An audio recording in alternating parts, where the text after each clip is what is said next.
All right, according to my watch, it is that time, so we will go ahead and get started. My name is Shira Fogel, and I'm an IT project manager here at UAB IT.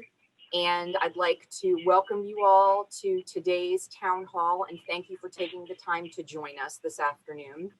This webinar is being recorded and will be posted to the Box webpage, the UAB IT Box webpage, and you'll be able to refer to it later.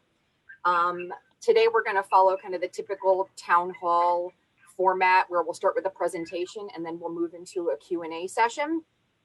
And we received a good number of questions ahead of time, so thank you to those of you who submitted those to us. So we're going to start the Q&A out by addressing those questions. You can also go ahead and add additional questions at any time throughout this Zoom webinar into the chat session. If we are unable to get to all of the questions that we received in the time allotted today, we're going to add all questions and answers to the FAQs on the Box webpage. So if we don't answer your question today, don't be worried. We will go ahead and get that answer out there for you. At this time, I'd like to introduce Associate VP and Deputy CIO, Robert Howard, who is going to be leading us off with the presentation. All right, thank you, Shira, and thank you everybody for attending. I know this is a subject sort of near and dear to our hearts here. We're going to talk about the what's and the whys, and then maybe some of the big themes that have emerged from some of the questions.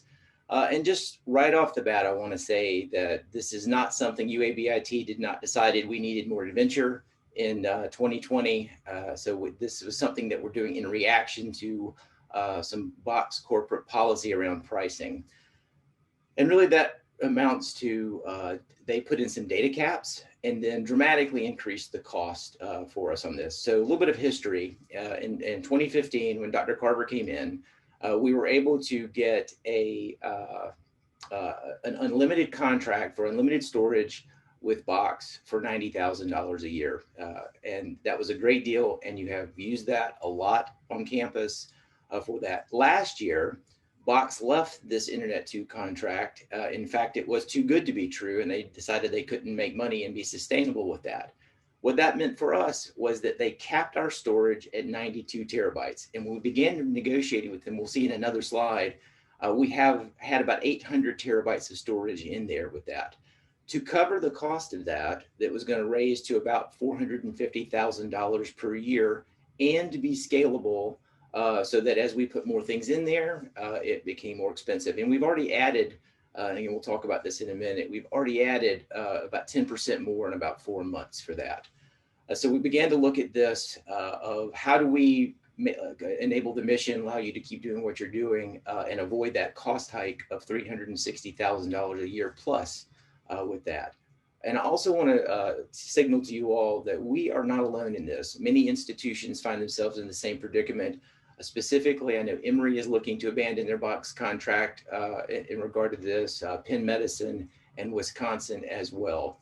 Interestingly, some of the other larger research institutions already had a fair amount of research storage available, and they were not using Box in the same way that we are with research. And we've not been caught flat-footed with that, and we'll talk about that a little bit more later as well. So, Kara, if you could go to the next slide. Again, so some of the usage stats with Box. Again, in June, we were at 800 terabytes. When we rolled the numbers again in October, 894 terabytes, roughly 10% increase there. And that means that 450 number is actually more than that. We haven't gotten the latest pricing. I also want to clarify that we are actively trying to negotiate with Box. And if they come to their senses and we can get some sort of relief with this, we will do whatever we can to keep Box because we like it, as you all do as well. But so far, they've not been responsive. And what I've heard from our reseller is that Box is undergoing some corporate restructuring because a lot of people are vacating their product, which means they're having reduced profitability, which seems like they might be more willing to bargain, but thus far, they've not come back to the table with that at all. So out of that 800 terabytes, about 98% of us are using less than 1 terabyte. 2% are using over 1 terabyte. So when we looked at the analysis of that, most of the over 1 terabyte storage are Teams, and then a fair amount of that is in the research area as well. So we began to look at the use cases and say, how could we make this possible within our existing framework? And if we can go on to that, we believe that we can cover about 98% of our use cases within OneDrive for individual storage. The default storage on that is 5 terabytes, as you can see. And then for teams or groups, we look at SharePoint/Teams for that. And the default for that is about 25 terabytes for that. For our large research users for this, we have a research archival storage that is coming online at this fall, toward the end of the fall, obviously, that can address this need. And then for the PHI special cases, there is the UAB file that's run through HSIS that's in place there. And then OneDrive SharePoint will be available as well using the same sort of approval process as Box. Immediate in many cases, and then there's about a 2-day review period for some other use cases as well. So timeline, I think here's where I've heard a lot of confusion and angst. Obviously, we're using Box, we've got our life set up in here. I had heard some people think that we have until spring to get out. We basically have a year for this process. So in the fall, we've been examining use cases, setting up that research archival storage, beginning to look at, how do we accommodate the use cases on campus with that. And in the spring, we're really going to begin in earnest the migration process for both the individuals and then also working with our high volume users to make sure that we can streamline that as much as possible. And we're going to keep lather, rinse, repeating that and through the end of fall to get the migration complete. And again, if you think about it, they are charging a per use basis. So what we really need to do is look at where we sit sort of early fall. And then for those departments who say we can't live without Box, we then need to begin to look at what that could cost if we want to, if people want to do that on a fee-based service. But right now we know that the fee base is going to be at least $450,000 per year, and probably a little bit more than that again as our utilization has increased as well. For that. So that will be an option, but we need to kind of recast that toward the early middle end of fall next year for that. All right, so let's talk about this research archival storage process for this. It's a new thing. It's being built right now for this 2 petabytes of storage, 10 terabyte default quota. Doesn't matter what kind of file you have or size of that file as well. It is not certified for PHI at the moment, but that's only because it is being architected at right this second. It is intended to be PHI approved, but we've got to go through the authorization process for that. And we're tracking for that to occur late Q1 2021. So I've got my life in Box and I've got to get it over to this new thing, right? How are we going to do that? Globus is the tool that we will use that has a web interface. It's a self-migration tool, but that's because we do not have access to your data. So you need to be responsible for migrating that. However, we will be available to assist and answer questions and help handhold and walk through that with you. And for those that have workflows that are established that, you have data transport rules already built in, the research computing staff will be there to help you migrate those workflows to set that up in this new storage system there.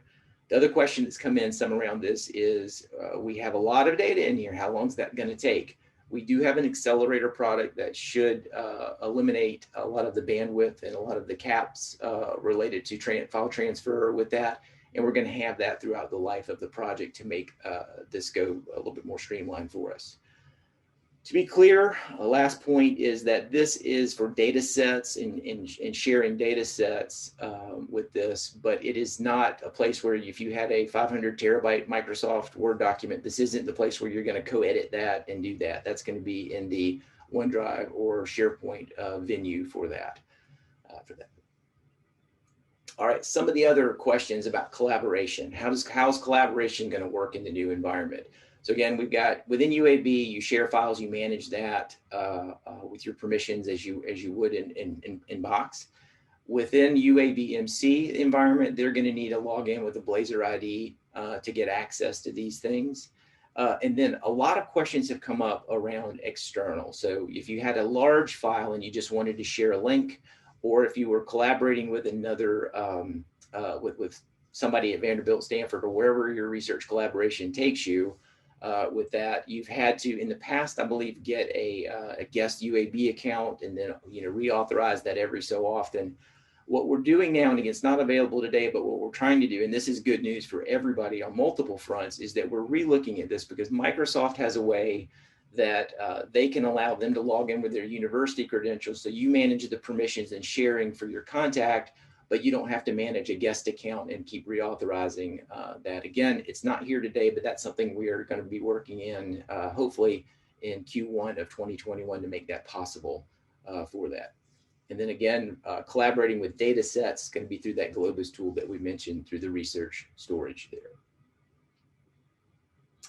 The other question that has come in is, do I have to become a developer or SharePoint guru to do all of these things? Nope. So you've got a left and right comparison showing that basically you can have it where it is a mounted file structure. So on the left side is Box showing folders and files, and on the right side is SharePoint showing folders and files.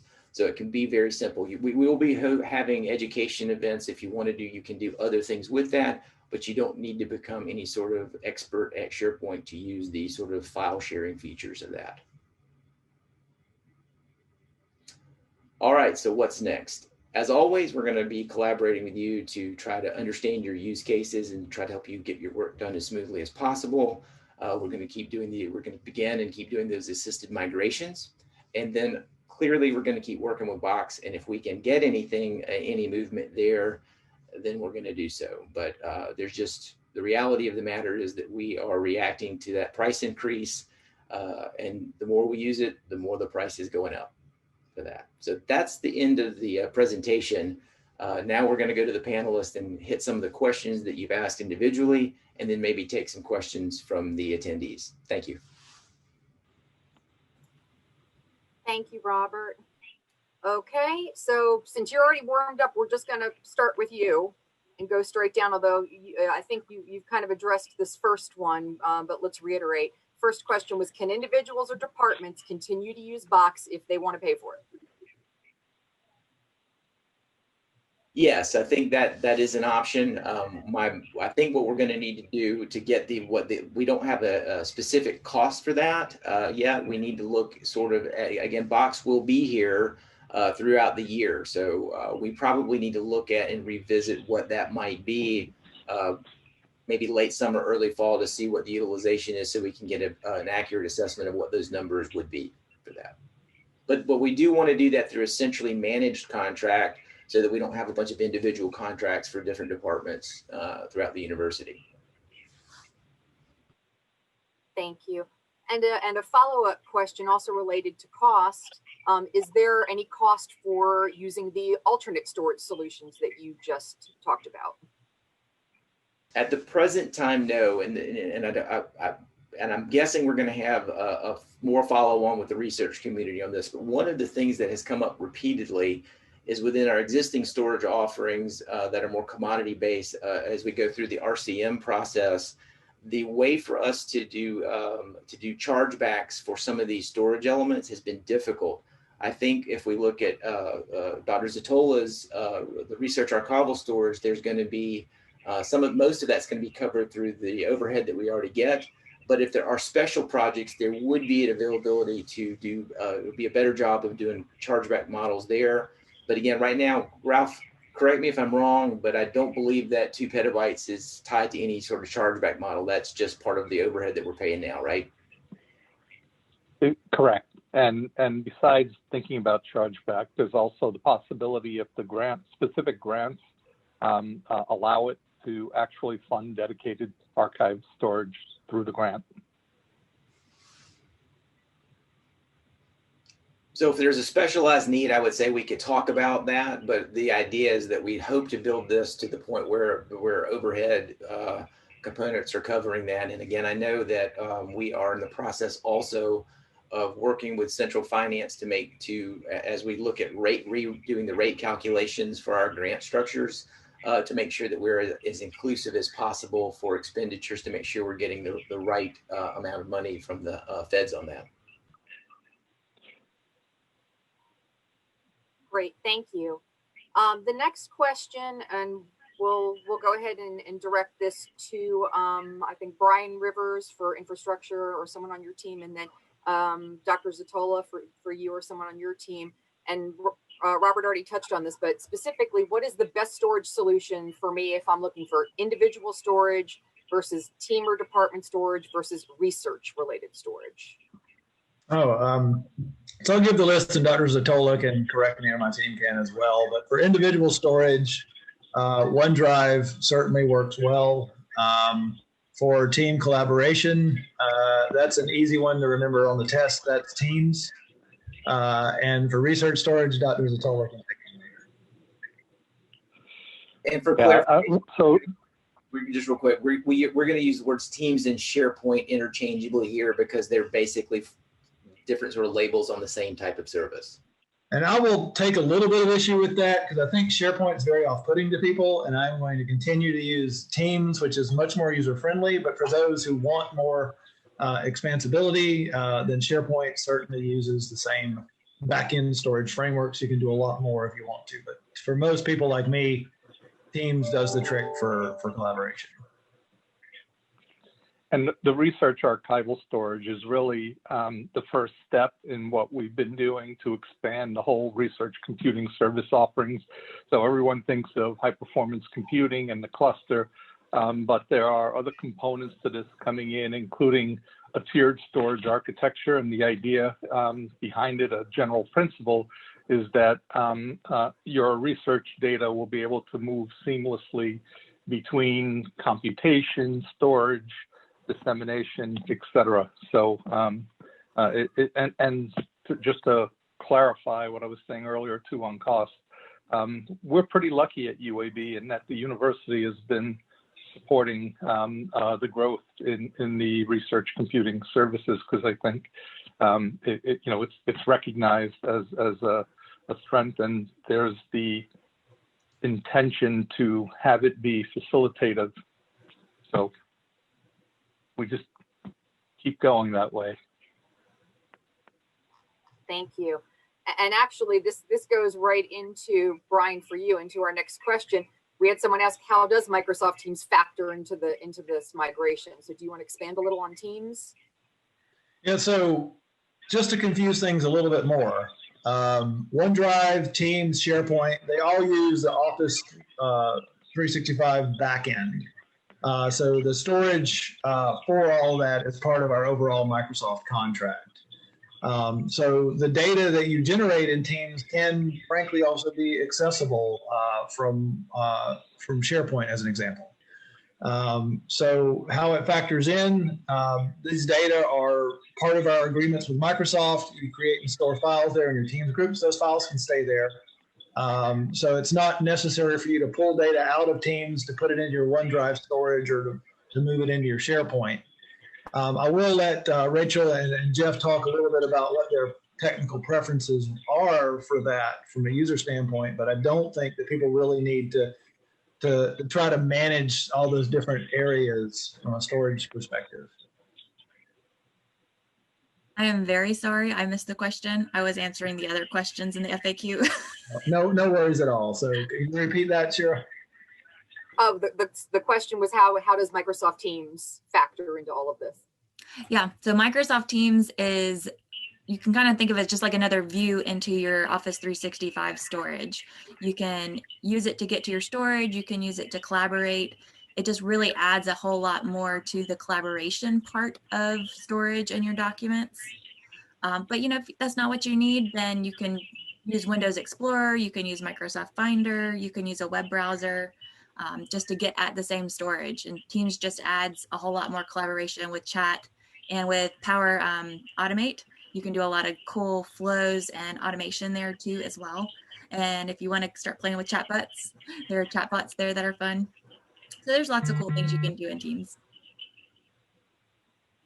Great, thank you. Okay, so the next few questions I think are going to continue to be both for infrastructure and research teams. So why don't we just start, Brian, with your answer, and then Dr. Zatola, if you've got a different answer for research storage, you can jump in after that. The first one is around storage limits. what are the different storage limits for the solutions, and can these limits be increased by request? Some can be increased and some can't. So I'm going to use my cheat sheet here to make sure that I don't just go off the rails. But so OneDrive has a limit of 5 terabytes per user. I believe that can be increased in certain cases. SharePoint has a limit of 25 terabytes for a site. You can add multiple sites to get around that limit, but that gets cumbersome. One of the things that we would recommend before I turn over to Dr. Tola is if someone is doing something, creating massive data volumes, some people are creative, for instance, and are using Box as their backup solution. And they may want to continue to use Box or something like that as an alternative, because clearly using the SharePoint site for the backup solution is not going to work. But in those cases, we have an offering from Microsoft, which is basically Azure Blob Storage, which is what we use for our backups. And it does cost, but as an alternative to Box, it's going to be much more cost effective. So we're happy to have those conversations for Azure Blob Storage if someone needs to get around that 5 or 25 terabyte limit. Dr. Z?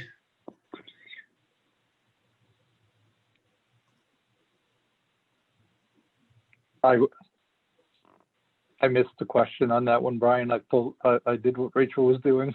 I tend to nail people into a false sense of security, apparently. What's your file storage limits? My cheat sheet says it's 10 terabytes, but you can probably expand.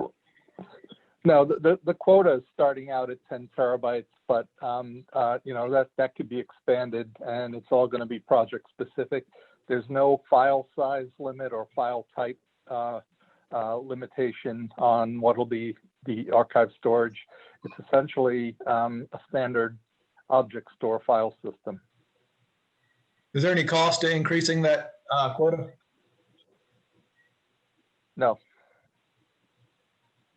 What will happen though is if we have, and we're doing this based on what we're seeing as ongoing usage, but if we have a specific project that's going to require a petabyte, we'll want to talk about how to get funding to be able to add a petabyte of dedicated storage.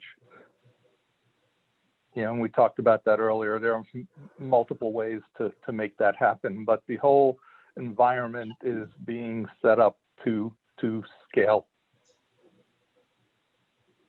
Great, thank you. And Dr. Sotol, you've already answered my next question. So Brian, I will just direct this one to you. Do these different solutions have file size constraints? Yes, they do. And I'll just defer to Rachel and or Jeff. How about that? The file size restriction is 100 gigabytes for a file on OneDrive or SharePoint. And just as a point of reference, Box's limit is 15 gigs, so this is a significant increase over the current limit if you're using Box storage today. Great, thank you.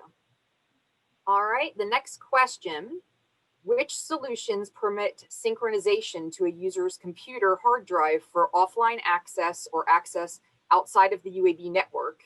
And I'm going to go ahead and add in the "and" part. Do those synchronization tools work with Mac? Yeah, so, and I've used this for a while.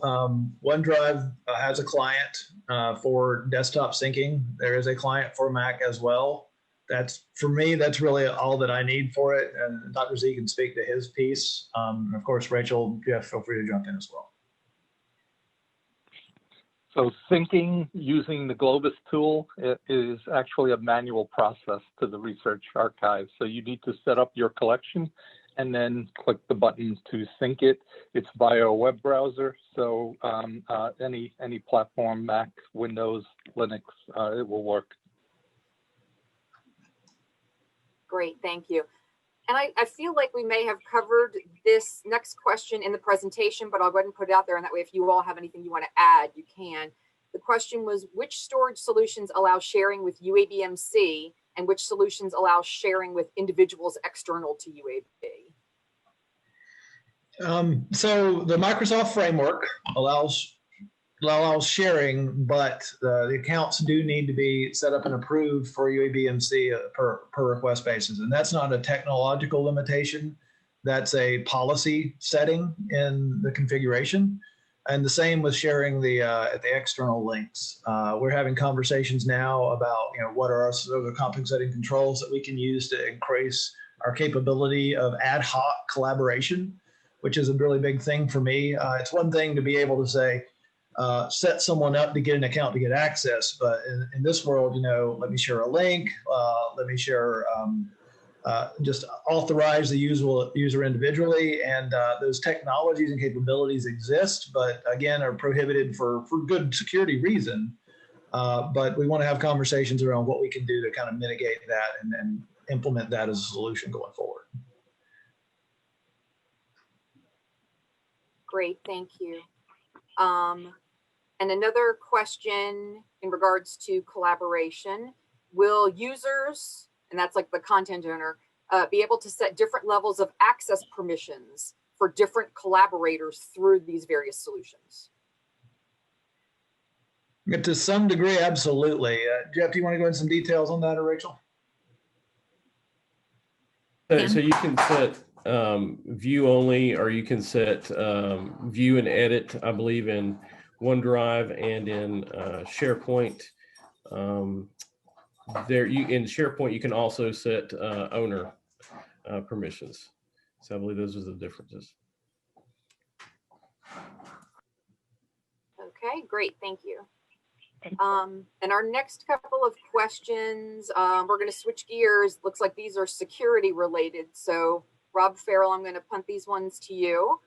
The first one is, and I think we touched on this in the presentation as well, are any of the solutions approved for storing restricted and PHI data, and which ones?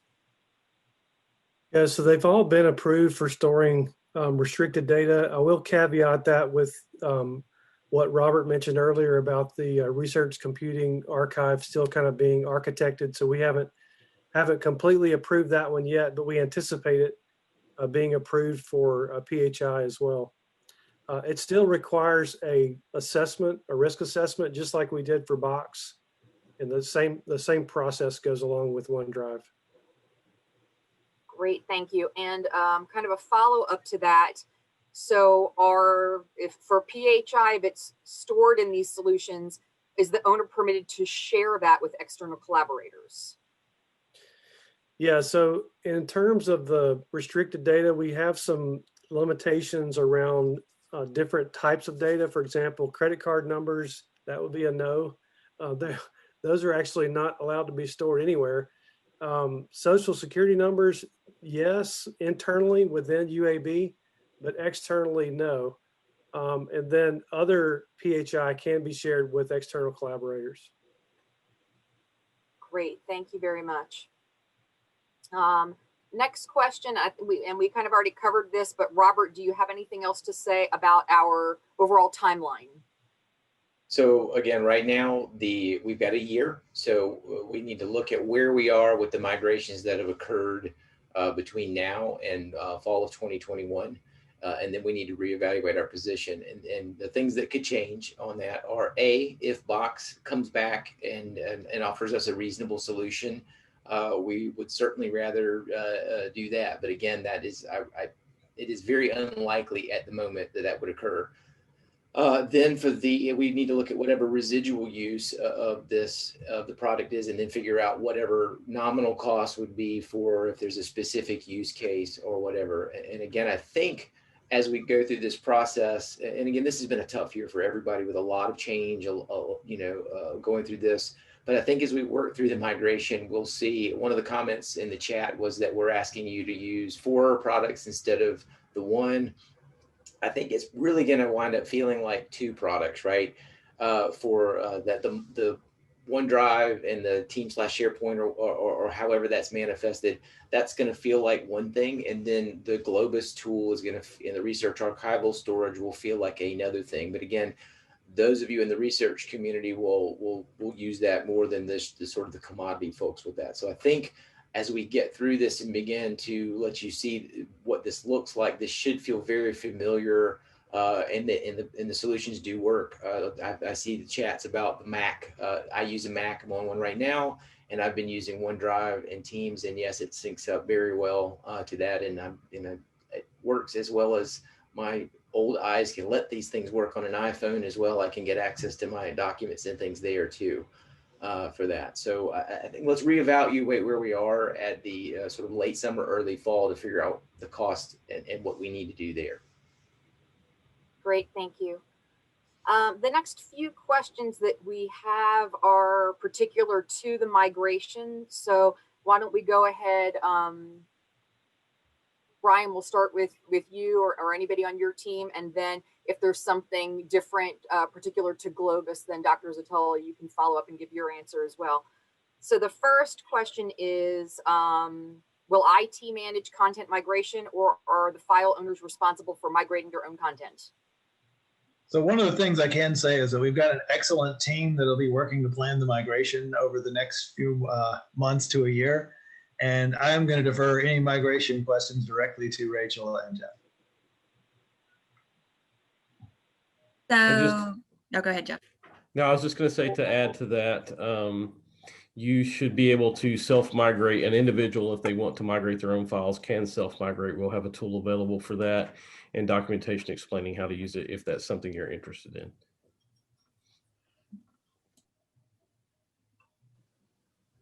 And from the Globus perspective and the research workflows, I think that's an area where we're going to have to work with a lot of investigators individually that have some pretty complex workflows right now. It is possible to use a web API via Globus, and there's also a Python library as part of it where we can modify a lot of the, adapt the existing workflow and use it within the environment. Globus is something that's been developed and is in use by, it was developed at the University of Chicago, and it's in use at many organizations, including the NIH as a standard for transferring and sharing sensitive and restricted data. So if people haven't been using, I know a lot of people on campus, a lot of researchers have already engaged with it for moving data from the Chiha supercomputer to various environments. But I firmly believe that there's not a one-size-all when we're working with research workflows. So we will be working with the individual groups throughout the year to migrate those workflows. And you can share externally. And the other point to make about sharing externally, even if another organization does not have Globus, much like you're able to do with the other tools, they do make a client available that a collaborator can have guest access. Great, thank you. The next migration question is, will the existing folder structure automatically be transferred through these migration tools to the alternate solutions, or will the user need to recreate their folder structure manually? That'll be automatically transferred. Yeah. Okay, great, thank you. Next question is similar.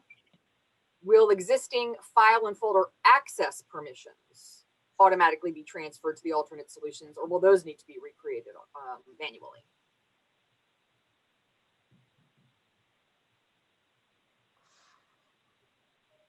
So will sharing transfer during migration? Yes, for UAB individuals, but no for external collaborators. Okay. Next question is, do users need to back up their data prior to migration?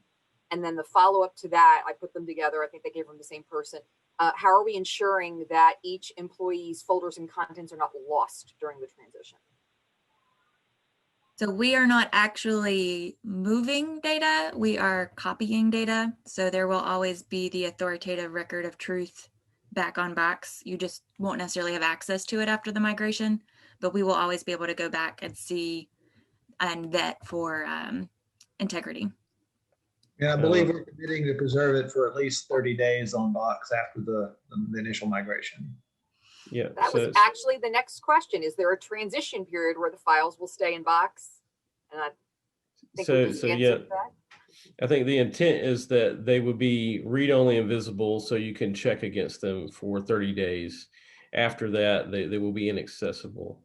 And I would also say that we have a lot of robust reporting in our tools that will be used.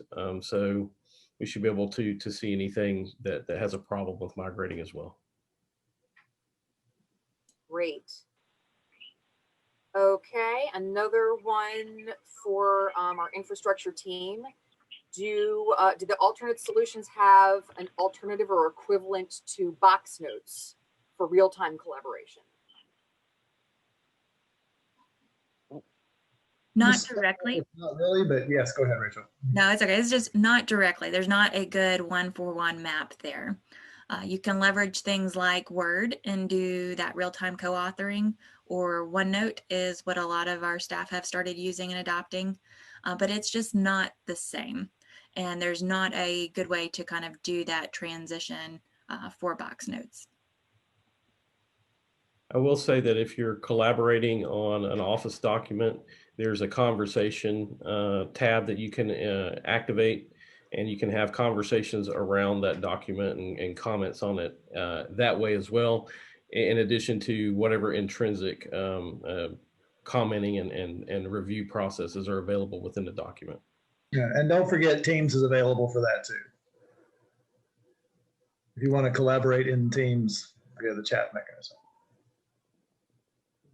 Great, thank you. Next question, is OneDrive available to UAB users? I think we've kind of touched on that. And then it also asked, these are also asked, and what about PEDS and HSF? And if it is available, do they have to request it, or is it automatically provisioned? Yeah, the access does have to be requested, but it applies to any Blazer ID holders. Great, thank you. And I think we might have actually touched on this in some of the earlier answers, but can Mac files, or I don't know if it was about, because this is migration specific, can Mac files be migrated using those migration tools that we've been talking about? So basically, yes, our Mac files, will they work with the automated transition? Yeah, all the files can be moved. Yeah. Great, thank you. Next question, how will collaborators be notified so they can access content in folders once they've been moved to a new location?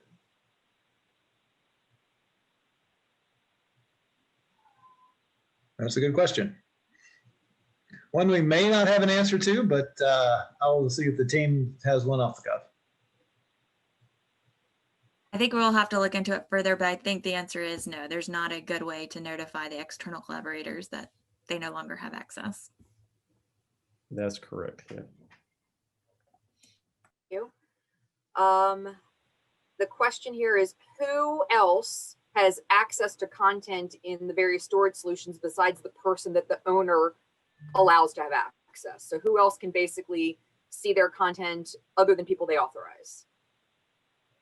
Yeah, so of course there's a limited number of administrators that have access. There is a formal university process for requesting auditability of files, whether it's HR or the NSA or other sources that could potentially grant this access, but I don't want to go too far down that rabbit hole, because this practice essentially applies to any type of service that we as a state entity offer. So that was the same thing would apply to Box. Thank you. This next one, it looks like it came in from a researcher. So we'll start with you, Dr. Zatola, but I think infrastructure, you may have something to add on this one as well. What is the recommended alternative for automated backups of large data sets? And they said example from Chiha. That's actually the intent of creating the archive storage. We're going to this tiered storage model because a lot of people were keeping files on Jihad because the data was replicated as a mechanism of having a second copy. Also sending them to Box. When they are large data sets, one of the comments I've heard frequently is the speed of that transfer. It takes a bit of time, and that's a Box limitation. So the intent of having another copy, another archive that is more readily accessible was why we started working towards developing the archive solution. And I will add there too. Go ahead, finish, please. Sorry. No, go ahead. I was just going to say I mentioned earlier the Azure Blob storage for situations where you're not using research data and specifically interested in doing system backups. We can work with you to help set up an Azure Blob storage solution. We also have our own internal crash plan and Commvault solutions that could apply in those cases as well. So we're happy to have those conversations offline. And I'll add that it's been the approach to doing those type of backups amongst a lot of researchers has been very, I'll say varied. And there's been a series of discussions that have started up to really focus on research data management and having a more consistent and easy to use process for doing that sort of thing. So I think there's going to be a lot of work happening in this space in the coming year. Great, thank you. The next question, and we may have touched on this in another answer, are there file types that are supported by Box that are not supported by these other solutions?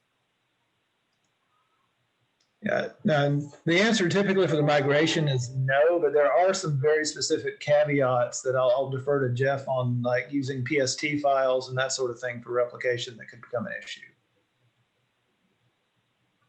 Yeah, I know PST files and temp files, and I think INI files.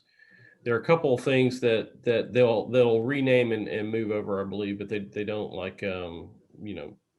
they're not accessible as is. Okay, thank you. The next is a migration question. How will content be migrated to each of the alternate solutions? I guess that's maybe more around the migration process than who does it.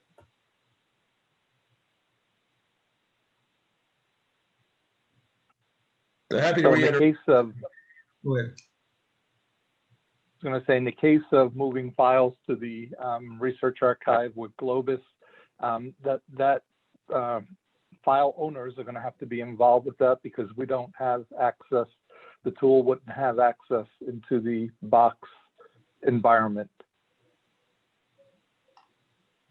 But when you set that up in Globus, you identify your origin directory, you destination directory, and click a button and walk away.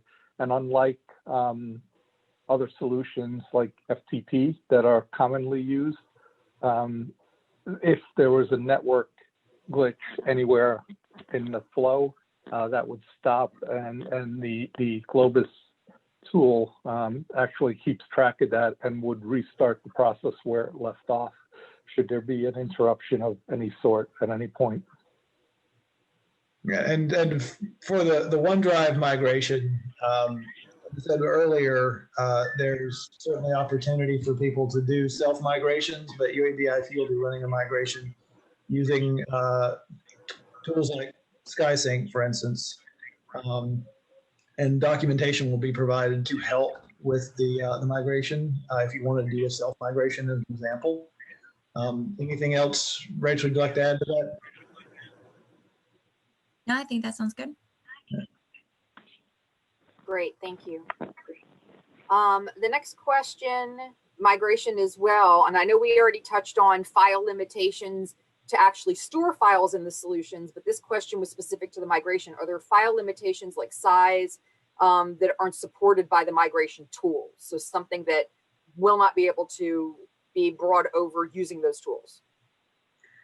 And those are going to be the ones that you would see your typical limitations in Microsoft, whether you're using a wildcards or file names longer than 255 characters, that sort of thing. But I don't think there's anything out of the ordinary to expect there. Again, I'm happy to be wrong on that if someone has conflicting information. No, there are no limits on the file types that can be migrated. The limits are in the target system, like Brian was just saying. But when that exists, a limit like that exists, those files will be renamed or adjusted so that they can be migrated over, and we'll get a report on what changes occurred for files that are affected that way. Great, thank you. The next question, this would probably pertain to, we've talked about those backup data solutions or for researchers because it's about volume. How long will the migration take if we have large amounts of data? I assume by long they mean like time, hours, days. We don't really know yet. It could take days. How long is determined by how big and how fast. I think probably the concern behind that question might be, will my data be inaccessible during the migration? The answer is no. The migration can happen in the background while the content is being used and will not affect your ability to access it. Yeah, and for the record, I like his answer better than mine.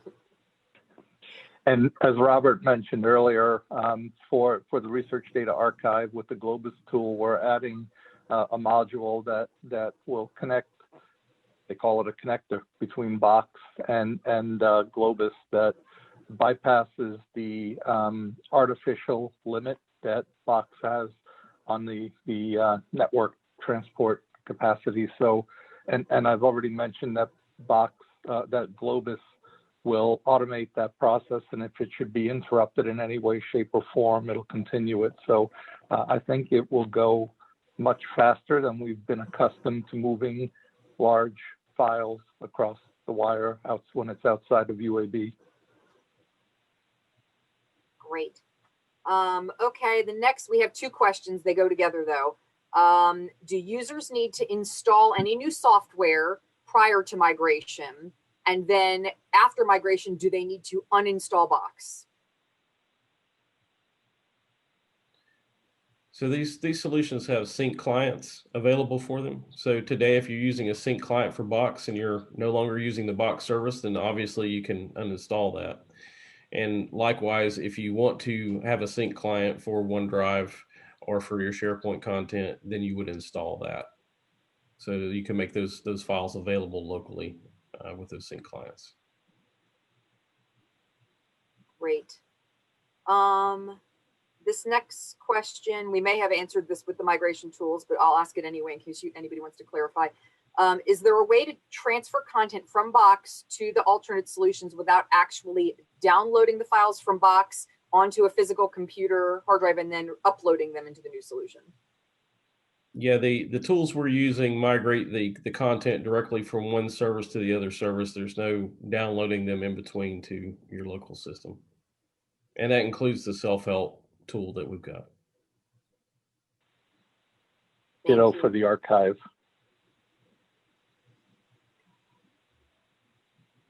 Same for the archive storage. Oh, same with for the Globus. archive. Great, thank you. This next one is around timeline communications. So Robert, maybe I'll address this one to you. How will users know when their migrations are scheduled? Mute here. So I believe we're going to set up a calendar, and we'll probably go by department or area and set up a website where they can see when they are scheduled for migration. And so there'll be a website and a communication and a heads up for all of that. I don't believe that's there now, but that's what needs to occur for this to be successful. And if I can, while I've got the mic for 1 second, one thing I saw that came in is, and I've heard this expressed in a couple of different ways from the deans as well, about like, okay, this new horrible thing that's happening to us all. Can we rest assured that once we move over here, that the world will never change again, and is this where we're going to keep all our stuff? The intent by IT is we're the communicators in the face of change many times, but this is not our goal. So we'd love to say, yes, this is the permanent home for your data for that. And as much as we can make that true, we will. But if the environment changes where either there's some, if somebody goes out of business or if something dramatically shifts in the world, what we can commit to you is that we will do like this and communicate whatever realities are there, and then we'll figure out how to work it together. But there is no background thing of us trying to figure out what's the latest, greatest, hottest to be able to inflict upon you for that. So if this could be the last and permanent, I would be all for that. But what you have is a commitment to communicate whenever that reality comes upon us all. Great, thank you. The next question, this is a OneDrive specific question. Is there an option for sharing a link to a file or a folder in OneDrive where I guess the person you're sharing it with doesn't have to log in and have a Microsoft account in order to access that? Yes. Great.